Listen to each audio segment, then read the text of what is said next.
So how do you sell without actually selling? How do you sell while being authentic and genuine, but not coming across as pushy or over the top? Now, this is really, really important to understand. And we start with goal setting within your clients. Now, once you've got a client to a position where they're about to sign up with you, we know everything about them. We know what their problems are, we know what their fears are, we know what their frustrations are, and we know essentially what they want to achieve. They've expressed that to us. So we have to put the plan in place by setting them a goal that connects them from where they are right now to where they want to be in the future, whilst building emotion and translating them from where they are right now in motion into being in action and being a client of yours. So you would have heard of SMART goals before, but something I've used in my career has added 2 extra things which made all the difference in signing clients up on the spot. And it's called Smartie.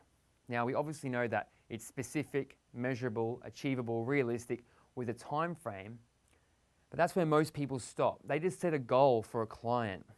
And we know that sales is built upon 80% emotion and maybe 10 to 20%. And we know that sales is 90% emotion. So when you have people in that state and they're ready to become a client, why wouldn't you delve in on the emotional reasons and the impact it's going to have on their life? And that's what Smartie does. So we're creating an amazing goal that's going to transform their life, give them a target and a purpose, but then we're adding in the impact on their life and then an emotional attachment or an emotional anchor, something that's concrete, that's going to make sure that during the hard times, the times where they feel like they don't believe in themselves, when they think they're going to fail, maybe they are failing, they stay engaged, they stay on track, because you can always bring them back to the emotional starting point and redirect their course, get them back on track. So that's what you want to do. So your goal must be specific. It must be specific to your client. You just want to set them an airy-fairy goal. It must be measurable. It must be something that you can tangibly measure, whether it be weight lost, body fat percentage, centimeters, potentially it's a fitness related goal. Whatever it is, it needs to be measurable. It's got to be achievable. It can't be something that's, too hard for your client, and that's where it comes to being realistic. It's got to be achievable. It needs to be something that your client can actually work towards. It's no point setting them a goal that they're not actually going to achieve. And that's why it needs to be realistic as well. Is it within the client's capabilities? Because your job as a PT is to understand your client's limitations based on how they perform so far, and then set them up for success. We don't want to set them a goal that's too big that they're never going to achieve. That's unrealistic.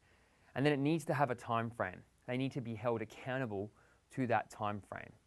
So a perfect example of this would be, I want to lose 20 kilos by my wedding day on the 23rd of December because of this.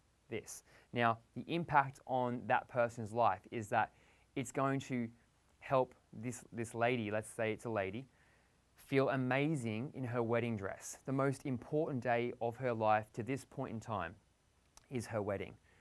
Now, she's fearful that she is going to walk down that aisle and feel like people are judging her. She's going to be comparing herself to what other people think she needs to look like, where the impact it's going to have on her life is that she walks down, feels freedom, she feels peace, she feels amazing, and actually encourages and wants the attention rather than shying away from it. It's a very daunting experience.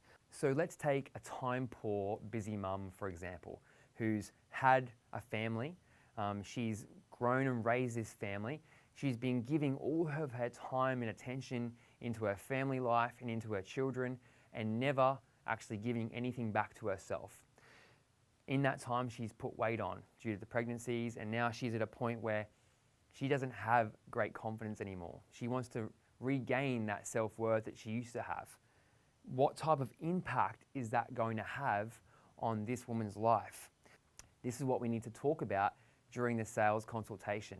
And we've got to ask really soft questions that are going to allow this person to actually describe their current situation. When we're taking a client through this process, we actually use a template and we list each thing. But then we get to here on the impact, and that's where you've got to hold ground.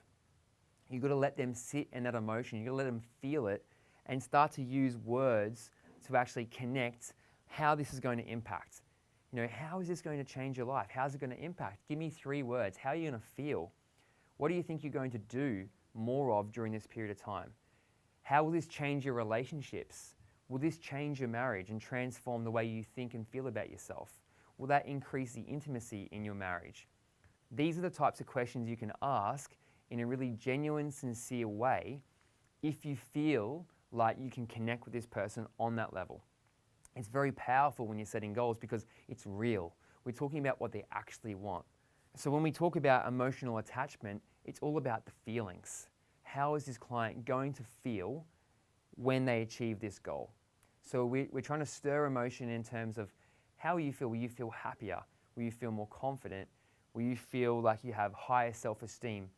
These are the types of things that we're trying to reaffirm to your clients during the sales process.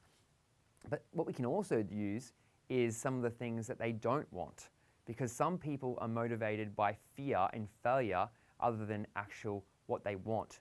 Some people are motivated by pain.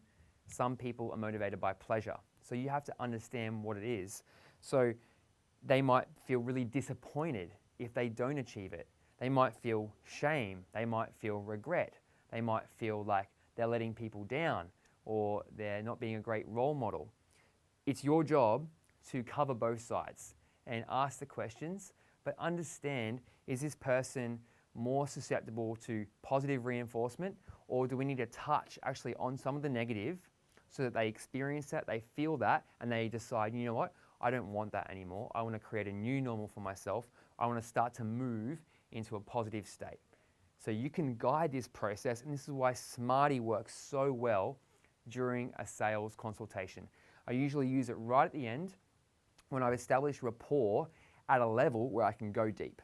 When you do this, you can sell with authority, and they're going to believe you and trust you that you are working in their best interests.